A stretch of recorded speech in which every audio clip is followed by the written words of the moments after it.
I hope you'll be able to join me on Tuesday for a little chatter about theory. Does theory matter? Is theory really dreary?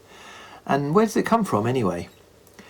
During our session on Tuesday, I'll try to answer these questions and talk about how we might incorporate some theory into our teaching in an imaginative and practical way.